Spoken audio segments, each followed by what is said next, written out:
speaker today is Robert Martin, and I'm sure all of you read the material that I put out in the announcement.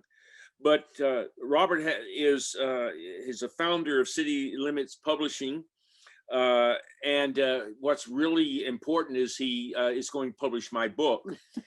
So that's the important thing here. But no, not joking aside, it's a very impressive resume that he has. I'm not going to go through all of it, but he's presently a PhD candidate in organizational leadership from Indiana Wesleyan University, where he's a part-time adjunct professor teaching entrepreneurship and introduction to business courses. He founded City Limits Publishing during the 2020 COVID pandemic after losing his job as chief editor of a travel magazine. After years of working in marketing and editorial for small presses and as chief editor of 2 magazines, he went out on his own and in 1 year has grown City Limits Publishing to include over 70 authors, 14 full-time staff members, and over 100 titles, with a full editorial calendar into the third quarter of 2022. He's author of 9 books ranging from theatrical to poetry, children books to photography and travel. With that, Robert, it's all yours. Well, thank you all very much. I'm first going to share my screen, if that's all right. I have a little presentation. Absolutely. All right. It says that the host is disabled participant sharing. There's one let me see. Multiple screens. Okay, try it now. All right. Here we go. Ain't Zoom grand, as my grandmother likes to say when we do our Zoom sessions. All right. First of all, thank you so much for the introduction, Jim. I really appreciate it. Can everyone see my screen? Yes. In the presentation? Excellent. Thank you for the introduction. All that I appreciate everything that you've said. It just reminds me that I have not slept in over a year. So please forgive me if I stumble and fall today. I would not advise starting a publishing company during a global pandemic. The challenges that we have faced, which we'll talk about a little bit during this presentation, it's been quite a ride. So KDP, IngramSpark, and a traditional publisher all walk into a bar. If you hold on with me until the very end, I'm going to finish that joke, and hopefully it'll be satisfying for all of us. My husband loved it, so I'll preface with that. All right, if the pandemic has taught me anything, it's that I warn you in advance that I have a dog who barks. So if you hear him in the background, just think of that cute little face and don't get too upset. All right, as Jim said a little bit about me, I was born and raised in Nashville, Tennessee. I lived and worked in Miami and New York City for 2 small presses and a travel magazine before I started my own company. And that's been quite the journey. Our discussion today. First of all, I want to say this is not a lecture. I want this to be more of an open discussion. So let's talk. Feel free to use the chat if you have any questions as I go. A lot of this won't be new information, but I do hope that I'm presenting it in a way that changes your perspective a bit on working with a traditional publisher. And I've tried to keep the horrible stock images to a minimum. This is probably my favorite stock image because who knows why this person is wearing glasses, headbands, and corn.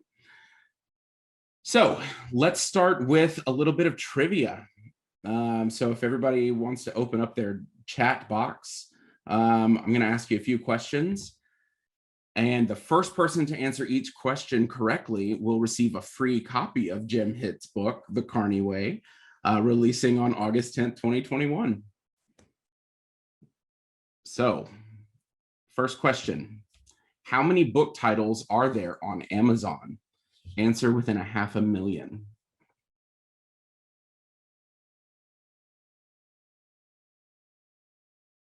Keep going with those guesses. A gazillion.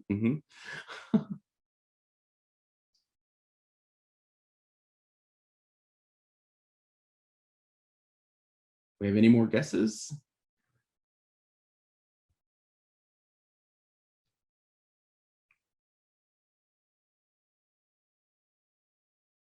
Do about 10 more seconds if anybody else wants to guess. Give you guys a chance to Google real quick.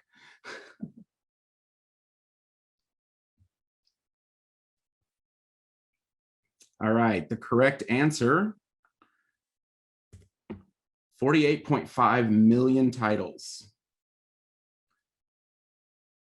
48.5 million titles as of January 2021.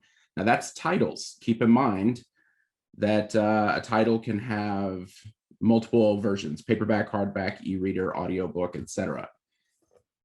All right, next question. What's the largest self-publishing platform after KDP?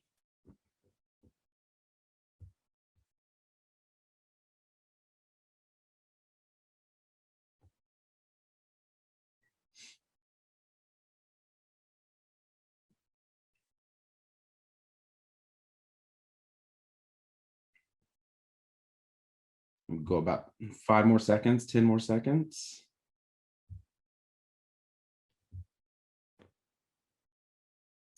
All right, largest platform, Barnes & Noble Press.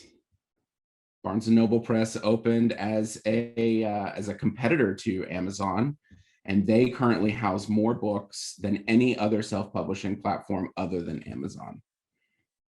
All right, and last question. You can just answer with a letter on this one. Which of the following is not considered one of the big five?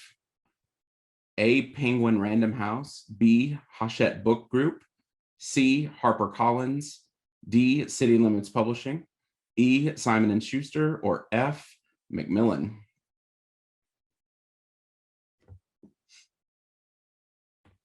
All right, correct answer, City Limits Publishing. Not yet, at least. All right, first of all, that was just a little fun.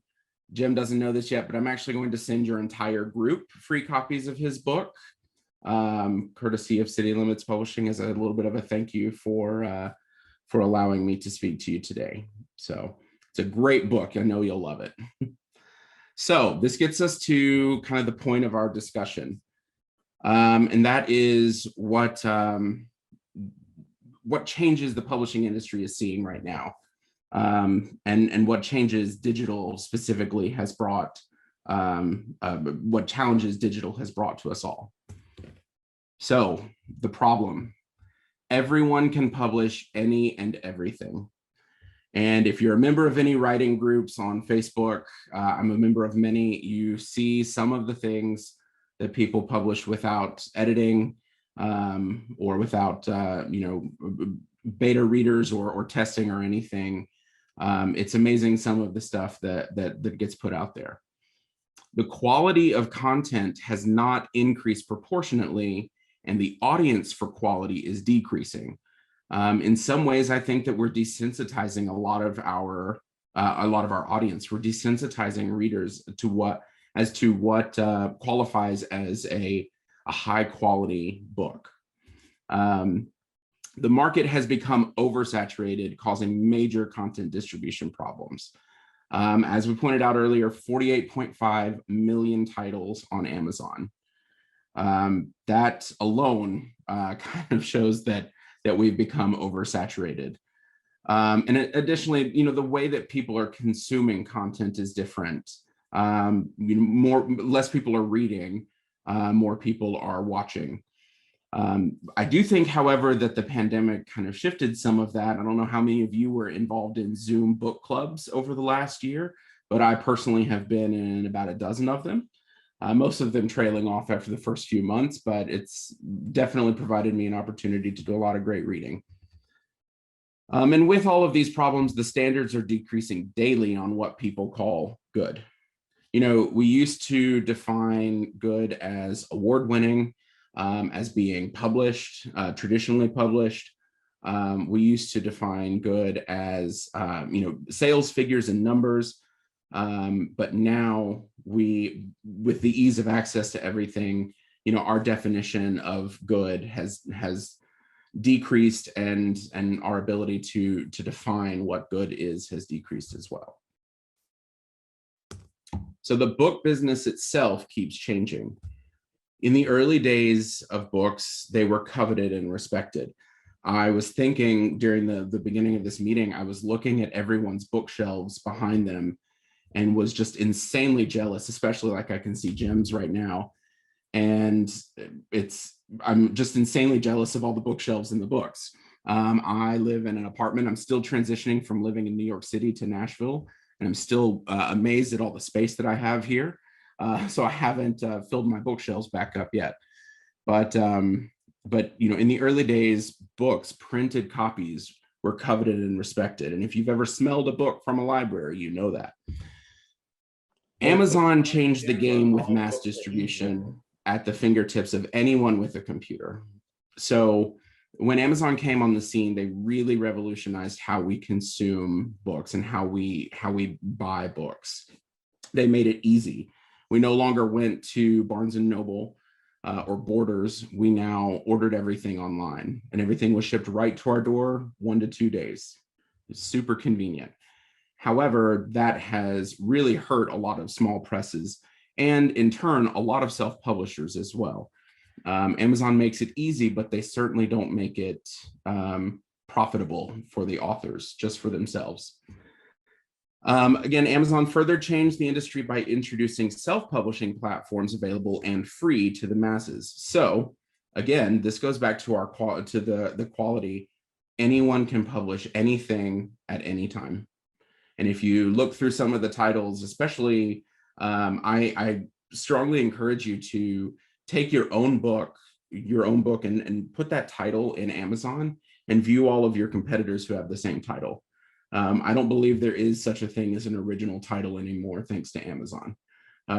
Everyone's just kind of repeating the same title with a different synopsis and a different cover. Now, there are tens of thousands of self-publishing platforms promising to be better than the rest. They range from the free options to the super expensive. I even, as a traditional publisher, I even lump vanity presses in with the self-publishing options because they don't make their money off of book sales. They make it off of you, just like all the other self-publishing platforms. Like we said before, Amazon now has over 48 million titles in circulation, mostly self-published. So as a response to this, small publishers are changing too. We are making a greater push for digital, and we're altering our strategies to increase digital distribution. We're changing the way that we think about the publishing process to compete with these self-publishing platforms. And we're altering our advertising strategies to meet the market where it is now. So with my company specifically, we have made a greater push to digital and promoting all of our books on various digital platforms. We've set up advertising campaigns. We really push, the bulk of our budget is spent on pushing digital because the people that love a printed copy of a book are going to buy a printed copy of a book whether you put it in front of them or not. They're always going to go and find that book, and it's always going to live on their bookshelf. However, we want to meet the readers who are, I always classify them, and you'll see this later, I classify them in two different ways. We have book lovers and we have book readers. Book lovers are the people that are going to buy the book, keep it on their shelves, and it's there for forever. Book readers are the people who are just looking for the next great beach read that they can have on their Kindle and finish in 6 hours. So we are pushing, book lovers are always going to buy the book. Book readers are the ones that we need to get to. So we have really changed our strategy to make a greater focus on digital. The whole world has gone digital. Again, for book lovers, there's nothing better than holding a book in your hand and feeling the paper. Or I love the smell of books. I don't know about you, but I love the smell of books. That's the one thing I've missed during this whole pandemic, is going into a library and just sitting there for hours and picking up the oldest book I can find. For book readers, Kindle is king and Nook is too. More tablets and e-readers mean more sales, right? It's not true.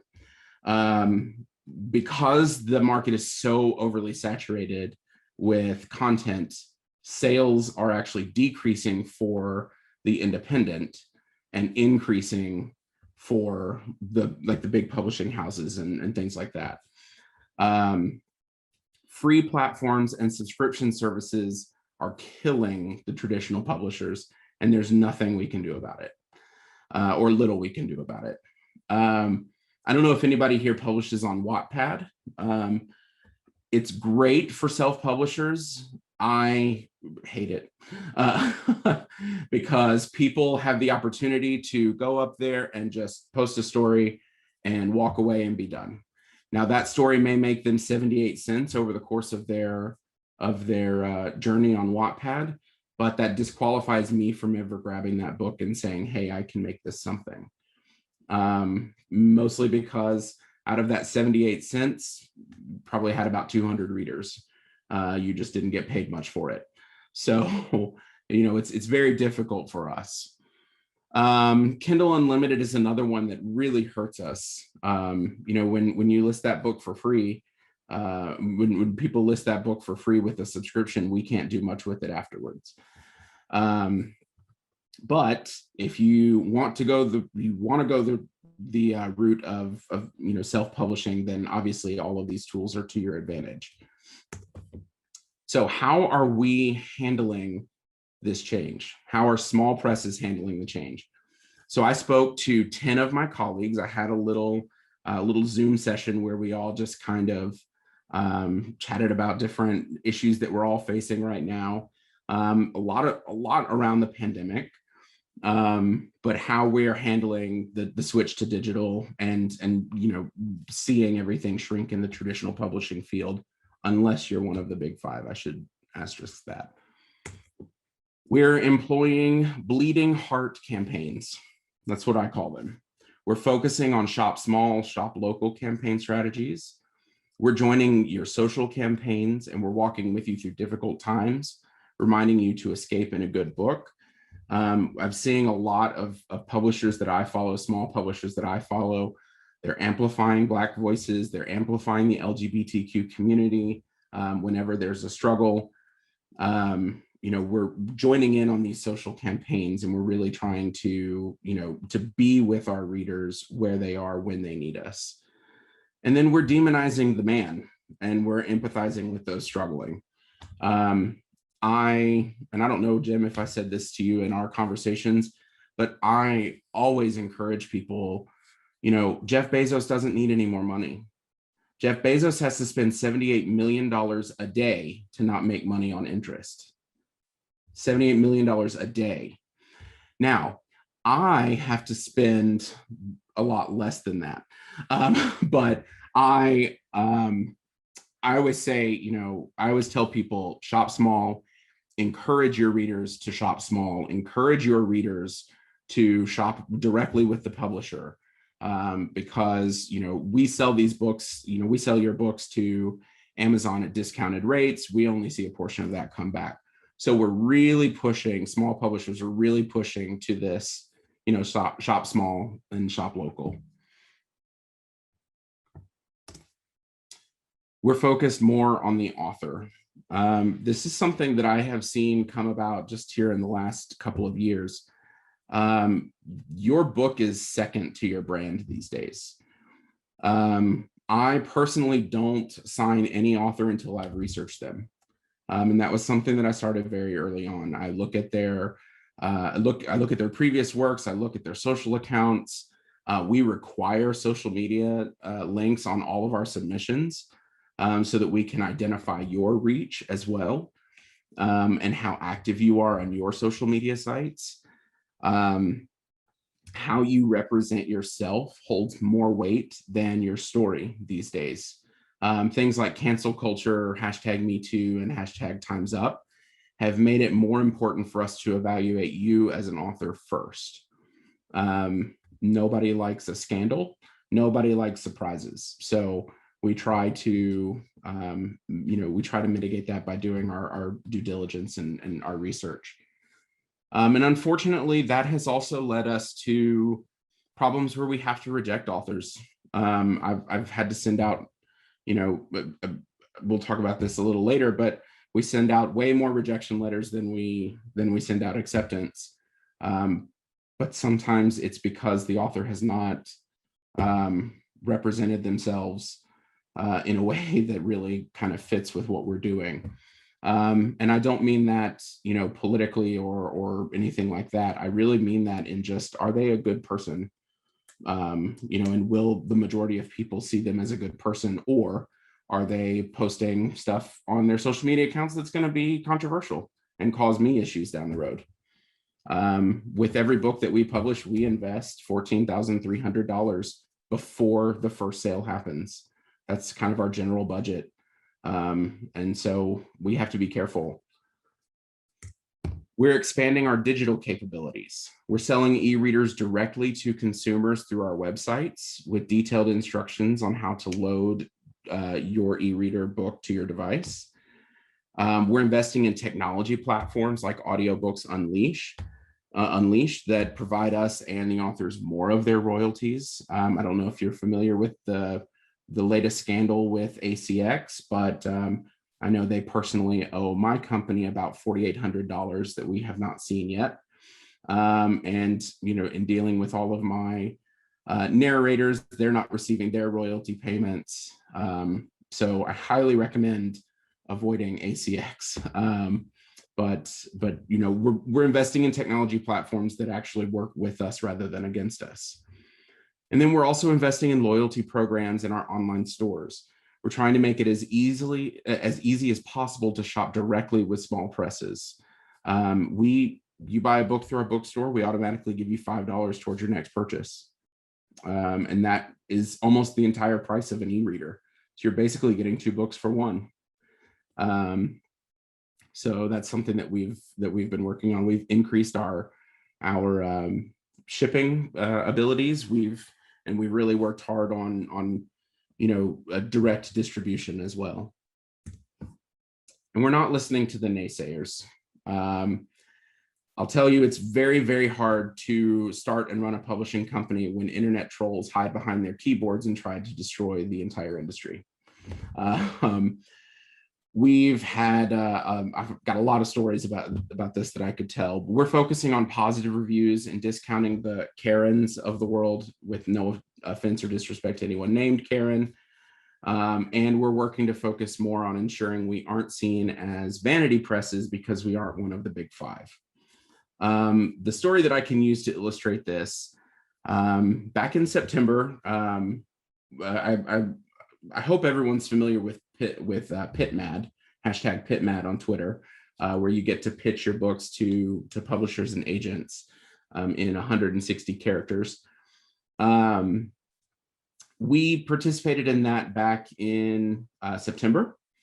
And almost immediately after we started participating and liking people's tweets and trying to find more authors to join our roster, somebody posted in Absolute Right about our company, and people tore us apart. I've never read so many hateful things from people who never took the time to actually get to know us. They looked at our homepage and said, we're a vanity press. We're not. They said that they took issue with the fact that one of my books was published through us. They said, okay, he probably just started the company for himself. They took issue with the fact that I started it during a pandemic and said, what's the significance of that? I mean, I'll tell you what the significance was. While everybody else was watching Tiger King, I was developing logos and strategies and finding everything. So that's part of our story. So we're really working hard to to not listen to the naysayers, really working hard. Coincidentally, a couple of months ago, after we spelled out, all over our website, we're not a vanity publisher, we're full traditional. People on Reddit said we were trying too hard to sound like a traditional publisher. So it goes to show that we just can't win. You can't win it. You can't win over with everyone. So that's been a fun little ride. So next, I'm going to go through what my staff hears every week during our weekly meetings. I call it the 4 butts. We cut our budget, but we're spending more money. We reduce the number of tools we use to help save us time and effort in sales, distribution, marketing, and operations, but we spend more money on author acquisition, strategic marketing to retail partners, and social media campaigns. We have to remain nimble in a market that has become oversaturated, and there's more content than there are readers out there. So we reduce our overhead costs, but we spend more on advertising and reaching our readers in the right place. We reduce our production costs by employing hybrid print models. If you're unfamiliar with hybrid print models, this is something that's only come out in the last couple of years. Printers now are leveraging their presses to so many different companies that they're allowing people the option, and this is one that we use, they're allowing people the option to say, yes, we're going to print 10,000 copies of this book, but we're going to print 10,000 copies of this book over the course of a year. So we may start by printing 2,000 copies, and then in a month, print 1,000 more, and then in 2 months, print 1,000 more. And this helps us to spread our costs out. It helps us to, cut our direct budgets and spend over time. And we're spending more, unfortunately, on Amazon advertising. We spend a lot of money each month advertising our e-readers on Amazon. But it's great because their reporting shows us everything that we need to see. We see who's clicked on it, what they searched for to click on it, where they came from, everything about them. So we can really keep our targeting. And then we spend a lot on SEO and social media. Get creative, but think logically. We give the art department more freedom in the use of our brand, but we change the messaging to meet what the market currently values. So we're undergoing a project right now to completely revamp our website and our messaging. When I started the company, I had just a handful of authors. And so it became very important to me to show that we're here for the authors. We're here for them throughout this entire process, every step of the way. And what we've learned is some of our early authors kind of got mixed messaging from that. We're here for our authors, but we also have to make the sale, and we have to sell the books. We have to sell the copies. So we're currently changing our messaging to make sure that our authors know that we are partners. We're working on this together. It's not, one person has more control over the other. We're partners, and we're going to work together to make sure that we have the best possible outcome. Don't sacrifice quality of content, both editorially and in terms of art, but plan, budget, and forecast viability of every small project in detail. So every book project has a budget, and that goes through intense scrutiny throughout the entire process. And then reduce but expand. Offices and brick and mortar are out unless you're also a bookstore. I'm currently working from my guest bedroom and the room that houses my dog's toys. I've been working from here since, before the pandemic, and we don't plan to ever open an office. My team is all over the world. We have people in New York, in Pennsylvania, Virginia, 2 people in London now, 1 person in Mozambique. So we're all over the world. We're everywhere. So we have cut out all of our overhead expenses with any sort of brick and mortar or anything. But we expand our presence in online forums and outreach. We do things like this, where we come and speak to writers guilds, and we hear direct feedback from authors. We increase our presence in Reddit forums and Facebook groups so that we can be listening just as much as we are talking, because I think that that's absolutely important. And ultimately, I learn a lot about book buyers by just listening to authors. And then we cut our on-hand inventory and we reduce our first print runs. So rather than carrying 10,000 copies at a time of a book on valuable shelf space in a warehouse, we carry 1,000 or 2,000 at a time, and we fulfill as needed in quantities of 1,000. So we cut that, but we expand in our investment in people. My team has the opportunity to do education, taking classes, and continuing to learn and grow in their professional careers. We make an investment in them. We, in a time where so many companies were cutting jobs, we were building and creating jobs, which is something that I'm extremely proud of. So we're making our investments in people rather than, stuff. I think that's what this pandemic taught us, right? It's all about people. And then last, and truthfully this time, be selfless, but be selfish. We have increased our royalty splits with authors, especially on digital products and licensing, but we protect our profit and don't let anyone walk all over us. We are available to our authors, but we also train them on how to communicate with us and set boundaries. Jim can probably tell you and attest to this. We send out our author newsletter every other week, and every time we tell them, here's who to contact if you have questions about this. And also, don't call us at 6 a.m. because they do. So we definitely work hard to set our boundaries so that we protect ourselves and you, honestly, and our authors. 1 second. All right, so working with a small press. This is something that I wanted to get out most with this, because I wanted to talk about the myths of working with a small press. They only depend on your friends and family for sales. I wonder how many people have heard that in the past or seen that in a Facebook group or something. There's some truth to it. We encourage you not to give away free copies of your book.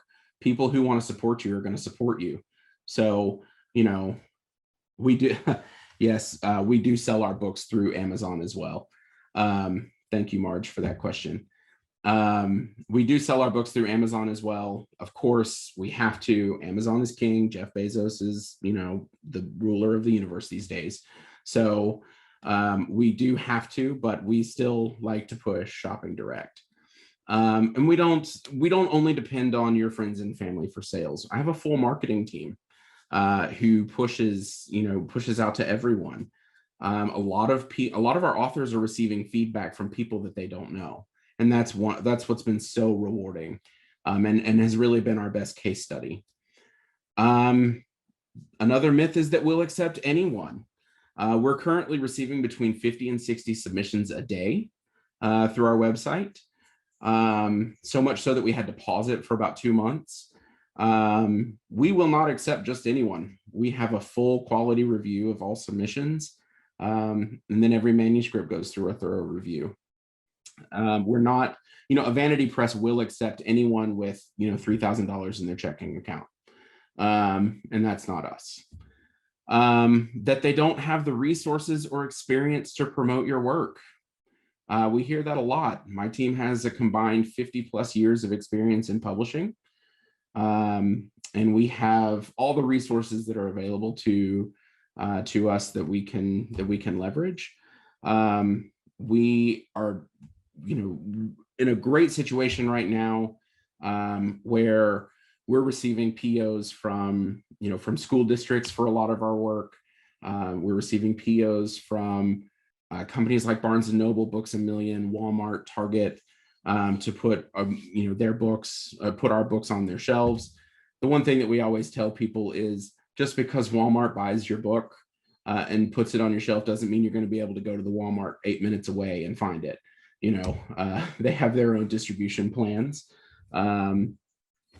Another myth, there's always a hidden clause in the contract where you'll have to pay X dollars before your book sees a single sale. I hear that one a lot, and we spell it out very clearly in our contracts. And then last, all of them are scams.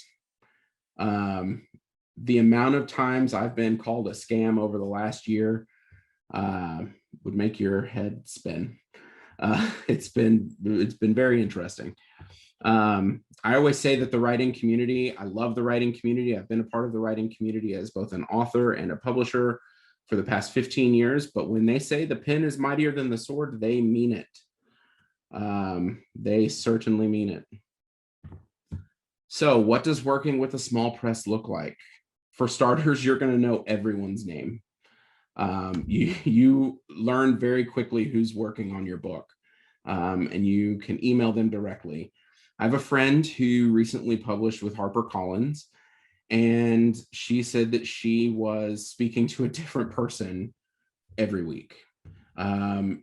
She was, even when it was in editorial, she worked with her one editor, but she was often receiving updates from 15, 20 different people in art departments when talking through her project.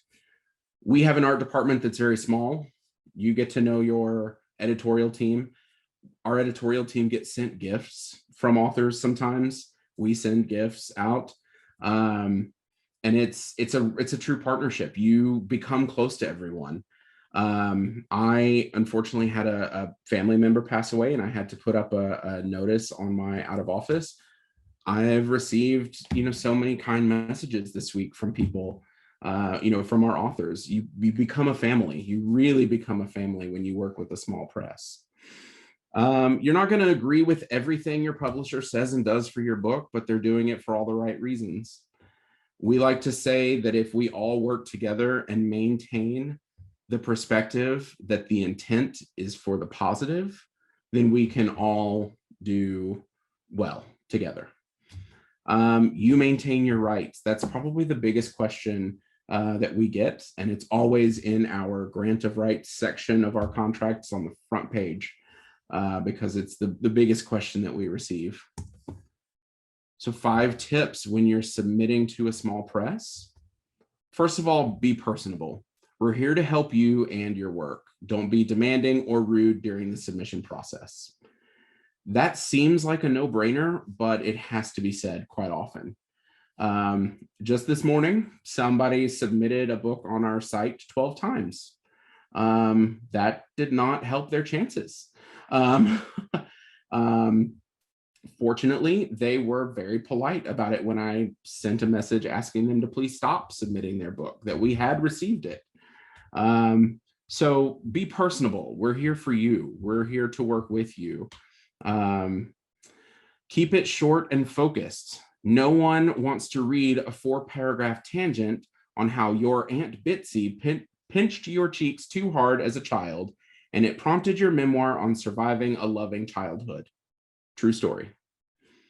We received a pitch not long ago about somebody who wrote an entire memoir about having a loving childhood and how everything was absolutely perfect. And this was one of the examples that they gave. And it was a lot. Every good story has a great conflict, and that one had none. So yeah, give us all the information because we hate asking for details. That's the biggest and most important one that I can give you. Know your rights. You can ask us to sign an NDA, but be nice about it or let us offer. Any good publisher has an NDA already ready to go, signed, sealed, ready for you. So always ask your small publisher or your small press for an NDA before sending over your manuscript. And last, your synopsis better be original and include all the details of your story, or it's going in the decline pile before the first page of the manuscript. I'm certain that there are some outstanding books out there that we've passed on. We could have published the next Harry Potter, I'm sure, but because they had a terrible synopsis, it went on the decline pile. So definitely hire an editor to work with you on that. You more than likely, as an author, you're too close to your work. So having somebody else help, read it and help you write your synopsis is very, very, very, very important. Now, I was told by Jim that I could give a little shameless plug, so I'm going to do that. First, remember this face? Yeah, I have mouths to feed.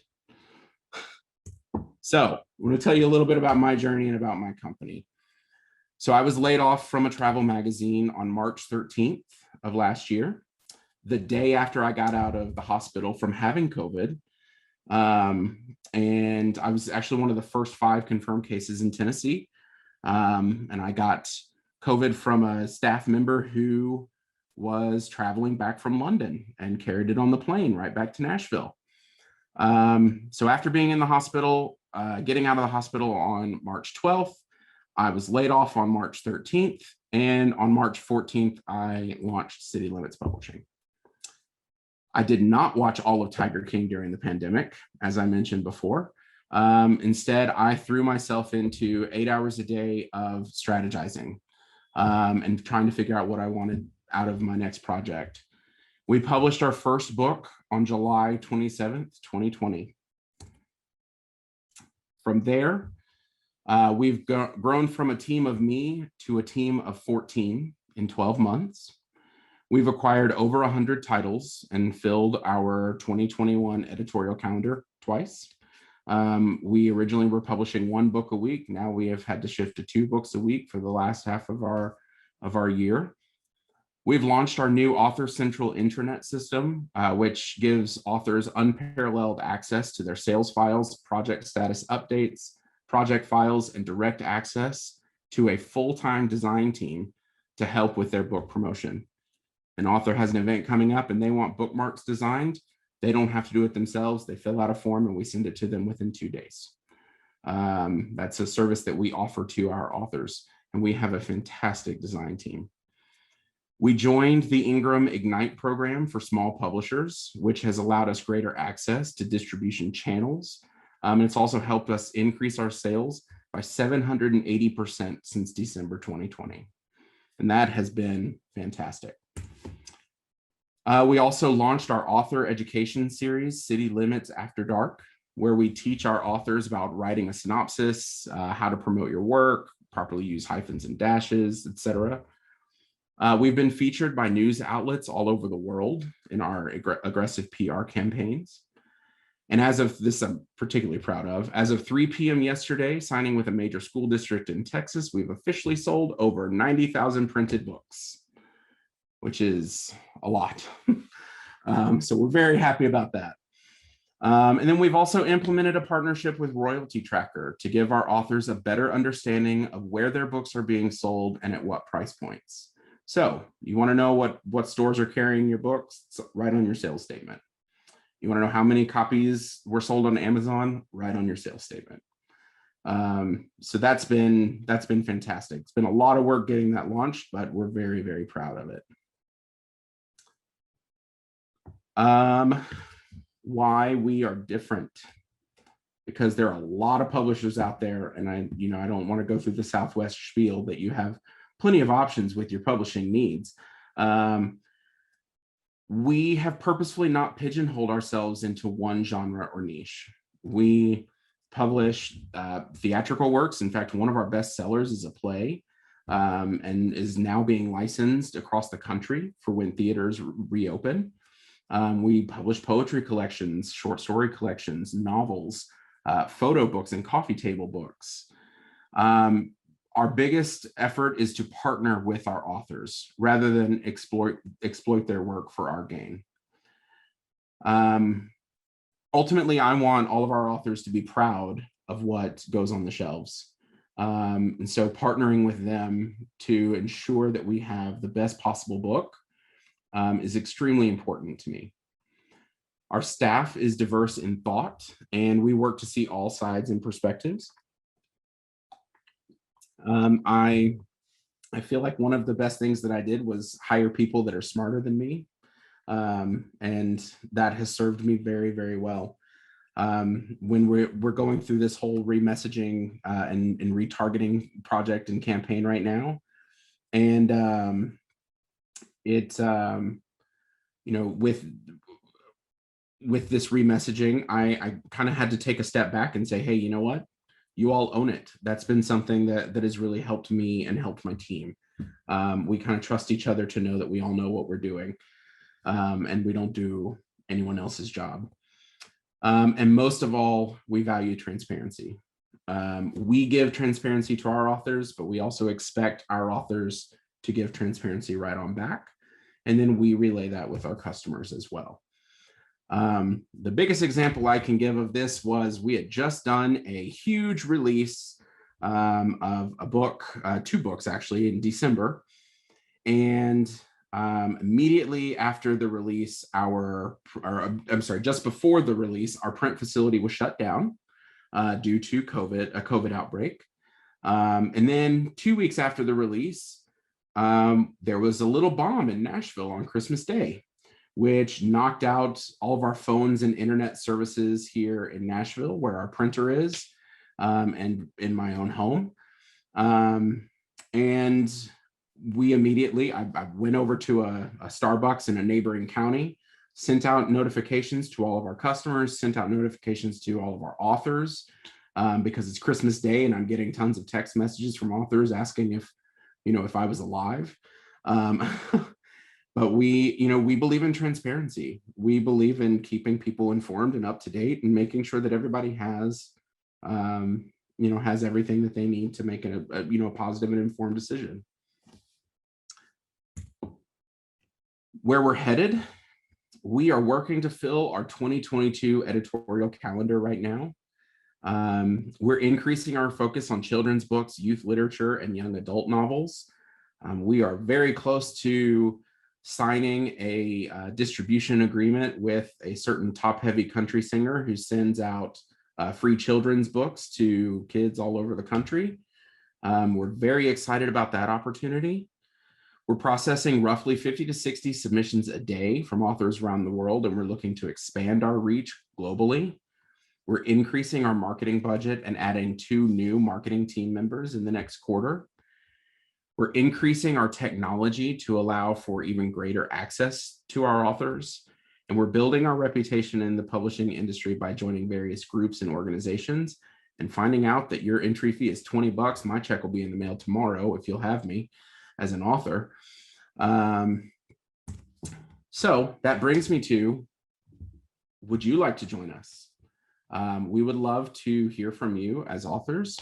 I see a question on here about being published through Draft to Digital. We would consider that on a case-by-case basis. I don't want to say that it's automatically out. That's kind of the industry standard, but at the same time, if it's a book that I feel like we can market, why not give it a try? We'd have to take that on a case-by-case basis. Rather than going into our general queue, this is specific to this group.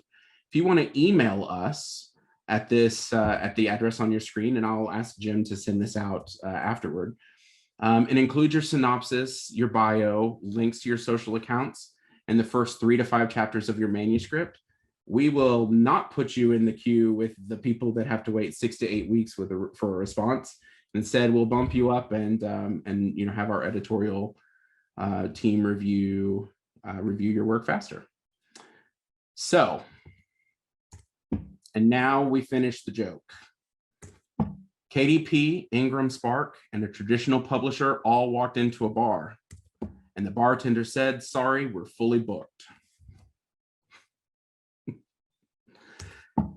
Thank you all so much for allowing me to present. If you guys have any questions, please feel free to ask them. You can put them in the chat, or you can just yell it out. I'll yell one out. Okay. I got a question. Okay, so good joke, by the way, and great presentation. And oh my gosh, I cannot believe how busy you are and how accomplished you are. And let me give you my congratulations. I'm sure everybody here is just blown away by all that you've done. Thank you. And I'm glad you're okay. That was where that RV was blown up outside of, yeah, oh my God. I felt it. I felt it. Man. Yeah. So now you know what an earthquake feels like. There's a reason I live on this coast. Yeah. I wanted to ask one self-serving question. Sure. If your dream author, well, okay, that's probably not a good question because your dream author, the question would be what kind of social media platform, what kind of, when you said you do research on potential partners that you want to work with. Yes. What do you look for? I know you're going to probably tell me, well, we look for, non-extreme polarizing kind of social media, that kind of thing. But of course, that makes sense. But just in a real simple, generic sense, is there a particular platform? Are there particular social media platforms that carry more weight for you? And what is a typical following that you, would like to see? Are you looking for websites with blogs? Is blogging even really that important? Can you just give me like the one or two things that would mean the most to you as you were evaluating potential authors to work with? Sure. So first of all, I don't go by the numbers. A lot of publishers, and this was something during my discussion, they said they won't accept anyone unless they have 500 people following their Facebook. I don't go by the numbers. What I look for is quality. I'll tell you one of the biggest things that I look for, and this is just me being candid. If you have spelling errors or punctuation errors in your social posts on your professional writing page, that's something that I shy away from. Sure. How do we trust that the book is going to be, is going to be great? So I always, I always say review your work before you post it. So that's a big one. I mostly look at people's Facebook pages and Twitter accounts. Okay. Again, it's not about numbers for me. It's about quality, and it's about consistency. One author submitted to us and was very aggressive about their submission. It was actually Jim. No, I'm kidding. One author submitted to us and was very aggressive about their pitch, saying that, this was going to be the next John Grisham novel, just very aggressive.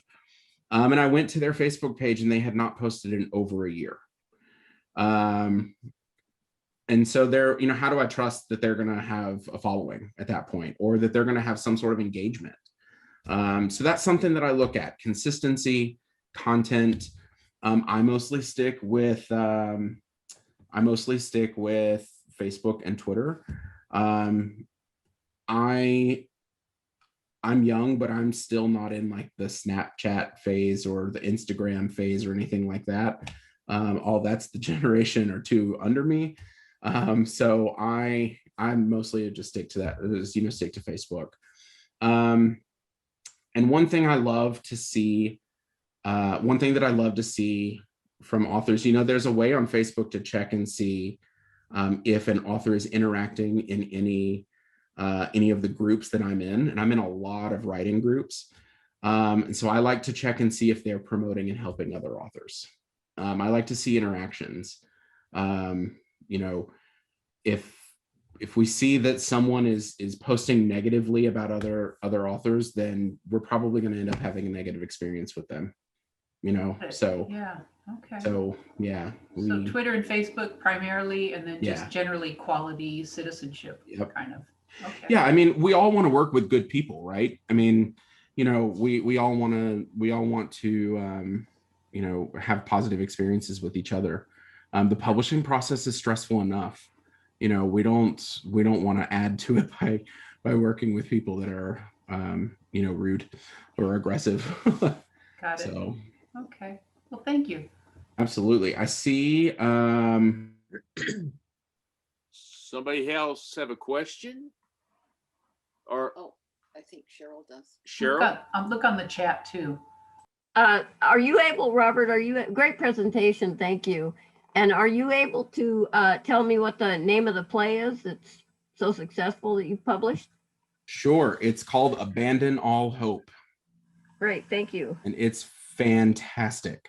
Okay, great. Fantastic. And definitely, if you want the best experience with it, buy the paperback and the audiobook and listen to the cast that performed it. It's so good. Okay, so great. good. Thank you. Perfect. Yeah. All right. So I did see a couple of questions in the chat. How much working capital did you need to get up and going? A lot. Yeah. Like I said, each book receives a budget starting off kind of our bare minimum of $14,300. So I'm going to let you do the math. We have over 100 titles, and we have a staff of 14, and I don't sleep anymore. So, so yeah, so it's, we definitely scaled our growth. I put that MBA and that PhD to good use and scaled my growth and tried to be smart about it. And it seems to be working so far. So we're going to keep pushing forward for sure. Yes. Okay, Valerie. He's muted. You're muted again. Valerie, you're muted. Congratulations, Robert. Your presentation was exactly what I've been looking for. I have some manuscripts I consider polished, but they don't have covers, they don't have artwork, all that sort of thing. Is that something that you would have a staff member to help me with?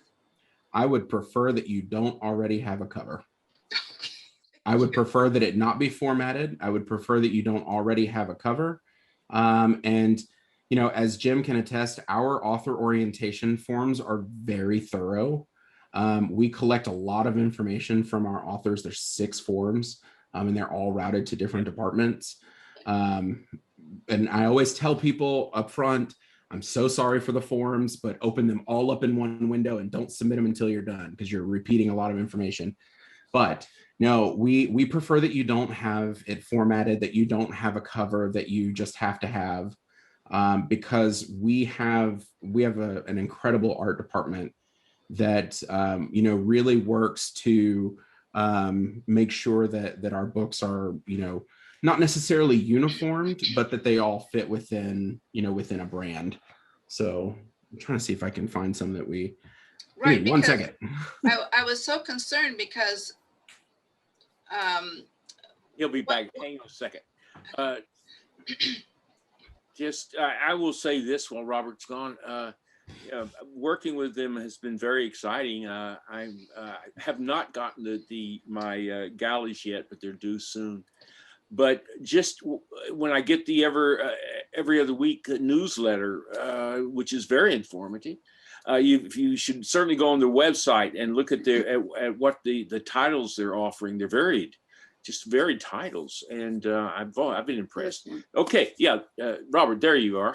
Yeah, so we, these are custom illustrations done by our art department. This is the play that I was telling you about. That's just fantastic. And I love what our art team has done, with the interiors of the books as well. We really work hard as a company to make sure that we're putting out, very high quality books. We prefer matte finishes on our covers rather than gloss.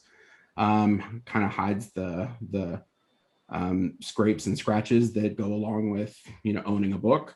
And then we do cream interior paper. And we, rather than doing a 38-pound, which is kind of considered like the traditional, or not to demean Walmart, but it's what Walmart requires of all of their books. We do the higher paper quality 50-pound. And I think that shows in our books. So back to your question, you don't need a cover. we've got an art department for that. We would love to, design that for you. So I've been going nuts trying to find a Japanese artist to do my Japanese haiku and senryu poetry, and I've just been very disappointed in the Sure. results of my own search. Sure. Well, submit it, and we'll let our team take a look. I have one quick question for you, Robert. Do you have connections? Let's say that you have a book that is might make a TV series or a movie. Are you connected with people who you can submit that to? Sure. So that's a question that we get a lot. So our contract is structured in a way that we allow our authors to go out and find an agent for if they want to adapt the book to a movie, if they want to sell the book to be adapted to a movie, we allow them to do that with no licensing fees coming back to us. Or we have an agent that we work with specifically, who reviews our work from time to time, and we'll keep that in mind when they're pitching to different projects. We have one book right now, and I can't disclose any other information about it. One book right now that is being optioned for a film, and that's a deal that we brokered, and we're very, very hopeful for it. It's a fantastic book. And I think it will be an outstanding movie. We're hoping that the client is a streaming service, so we're hoping that they will pick it up and run with it. So in those deals that we broker, we do take obviously we do take a percentage of licensing on that. Certainly. I'm just hoping that my book is taken as a movie, made into a terrific film, and I get a small part in it. But so there you go. Other questions, Marge, you have one. Yeah, Robert, are you working with literary agents, or do you prefer not to work with a literary agent? So that's a good question. Sometimes, I have no disrespect for the work that literary agents do at all, ever. We work with them for sure. If the project is something that we want, we work with them. But there's a certain level of communication that we spell out on the upfront when working with literary agents. I'm not going to email an agent when I have a question about publishing your book. You know what I mean? We don't like agents to be the middleman. We like them to be a spectator in the partnership, basically. And obviously if there's a problem, then a literary agent's meant to step in and handle that. But for the most part, we prefer to work directly with our authors, and we invite literary agents into the process, but ask them to respect the process. So. Thanks. Yeah, I would like to say too, Robert, the people in our group, there are some very fine writers in our group here. And hopefully you'll get a chance to see some of their work. I've been really impressed with some of the writers in our group. Yeah, I want to read this literary magazine. It sounds fantastic. Straight Jacket, and it's spelled S-T-R-A-I-T. Straight. It's named after the man who really kind of is the founder of all this, named Raymond Straight. Now Raymond Straight who's still alive. He's 96 or 7.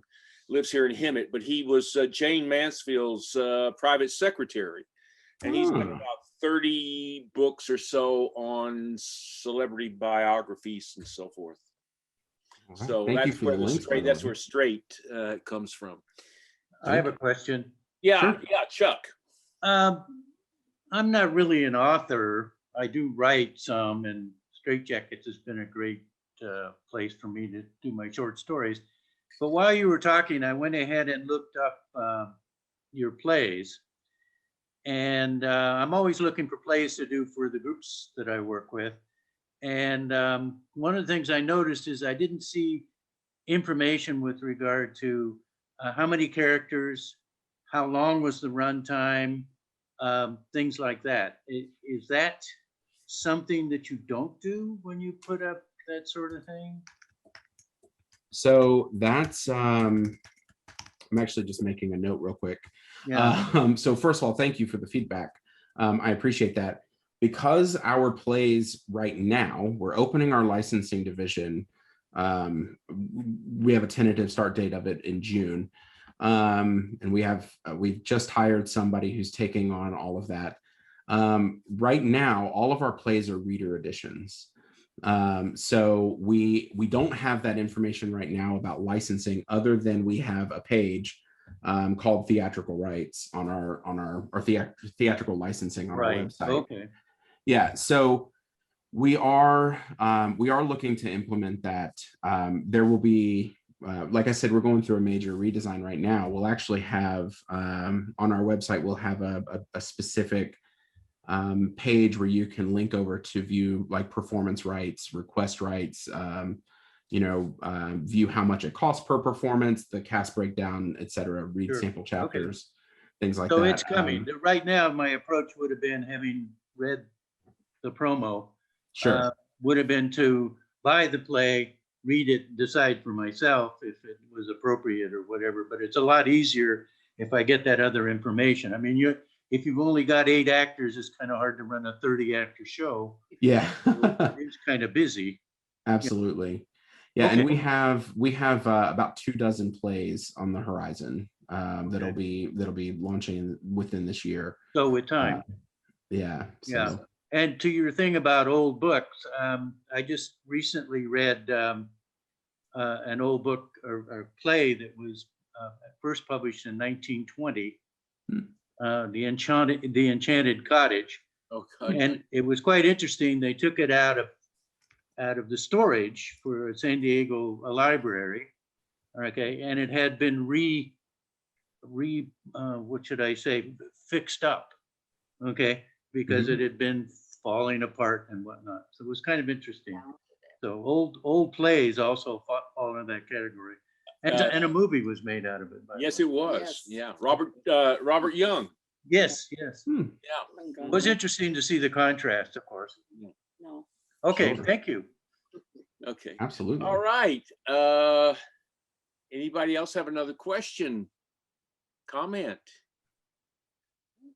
No. All right. Well, that would seem to be it, Robert. And I wish to really thank you. This has been not only enlightening, but just really entertaining. You did a great job. And I can tell from people and all, they really enjoyed it too. We've been looking forward to it. And I think you delivered what we expected, what we at least hoped for. And not always we don't always get what we expect, but I think you did a terrific job. And I thank you very, very much. Everybody, give them a. All right. Our next meeting is in May. I would like to tell you who we're going to have as a speaker, but we don't have one. But we'll find somebody. we'll throw somebody into the fray, and hopefully we have a good speaker next year. Jim, we do have a speaker. I sent you all the stuff. Michelle. Yeah, we have a speaker. We do. Yay! All right. We were worrying about nothing. How I missed it, I don't know, but I can always fall back It's on a genius operation, I'm telling you. Yeah. We got some good people working here. Karen, can you tell us about the speaker for next month? Michelle. It's not Mary Putnam. No, No. no, it's Michelle Dalrymple. And I sent you her photo and Okay. introduction, etc., for your next newsletter out. Karen, what's she going to be talking about? She is going to be talking about keeping your motivation to write when you have 5 kids, 6 pets, a husband, and a full-time job teaching at 4 different colleges. Excellent. All right. I think you'll enjoy her. She is full of vim and vigor, obviously, or she would never be able to keep up with the schedule that she has. So Good catch. it will be motivating for all of us. All right. Once again, Robert, thank you. Thank you very Really much. appreciate Thank you, it. Robert. And you all. everybody, we will see you next week, okay? Next month, month. I mean, next month. Bye. All right. We love Bye-bye. you, Jim.